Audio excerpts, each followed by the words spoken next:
اللہ نے قرآن میں عین لکھا، نبی کو عابد بنا دیا. اللہ نے قرآن میں غین لکھا، نبی کو غیور بنا دیا. اللہ نے قرآن میں فا لکھا، نبی کو فاتح مکہ بنا دیا. اللہ نے قرآن میں قاف لکھا، نبی کو قاری بنا دیا. اللہ نے قرآن میں کاف لکھا، نبی کو کریم بنا دیا.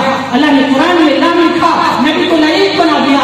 اللہ نے قرآن میں میم لکھا، نبی کو مسیح بنا دیا. اللہ نے قرآن میں نور لکھا، نبی کو اللہ نے قرآن میں واو لکھا، نبی کو واعظ بنا دیا. اللہ نے قرآن میں ہا لکھا، نبی کو ہادی بنا دیا. اور اللہ نے قرآن میں یا لکھا تو نبی کو یاسین بنا دیا. نعرے تکبیر، نعرے رسالت. سبحان اللہ، سبحان اللہ، کیا بات ہے. مجھے کہہ دینے دیجیے کہ اگر آپ نہ آئے ہوتے تو یہ آسمان پر ستارے نہیں چمک رہے ہوتے. اگر آپ نہ آئے ہوتے تو یہ سورج کو شعاعیں نہ ملی ہوتی. اگر آپ نہ آئے ہوتے تو آج یہ ربیع الاول کا اور جشن عید میلاد النبی آپ نہ منائے ہو رہے ہوتے. اگر آپ نہ آئے ہوتے تو قرآن مقدس کے یہ 30 پارے نہ آئے ہوتے. اگر آپ نہ آئے ہوتے تو 5 وقتہ نمازوں کا ہمیں تصور تک نہ ملا ہوتا. اگر آپ نہ آئے ہوتے تو یہ رمضان المبارک کے 29 یا 30 روزے ہمیں نہ ملے ہوتے.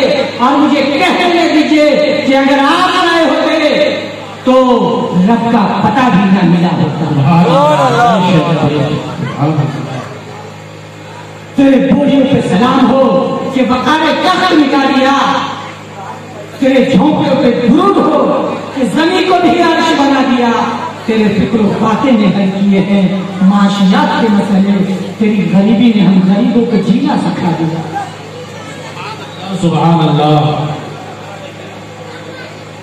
حضرات گرامی، اس کے بعد حضرت آمنہ فرماتی ہے کہ گھر کی چھت پھٹی اور دھواں سا گھر کے اندر ہوا. پھر اس دھوئیں کے اندر ایک آواز آئی، طوفوا بها مشارق الارض ومغاربها لیعرفوا باسمه ونعته وصفته. کہ آمنہ اس بچے کو مشرق میں گھما دو، مغرب میں گھما دو، شمال میں گھما دو، جنوب میں گھما دو، پوری کائنات میں گھما دو اور گھما کر یہ لوگوں کو پیغام دے دو کہ یہ وہ بچہ ہے، یہ وہ ہستی ہے کہ جو اس کے پیچھے چلے گا وہ دنیا اور آخرت میں کامیاب ہو جائے. جو اس کے پیچھے چلے گا اس کی زندگی بھی سمجھ جائے گی، اس کی آخرت بھی سمجھ جائے گی، اس کا عقبہ بھی سمجھ جائے گا. یہ وہ بچہ ہے کہ جو اس کے پیچھے چلے گا کائنات میں اس کو سب سے اعلیٰ ہو جائے گا.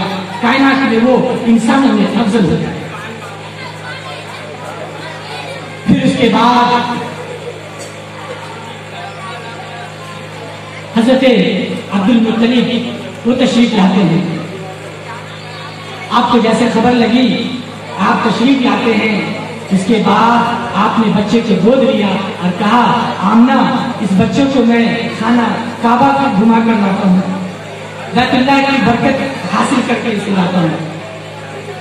لہٰذا حضرت عبد المطلب نے گود میں اٹھایا اس بچے کو. اس کے بعد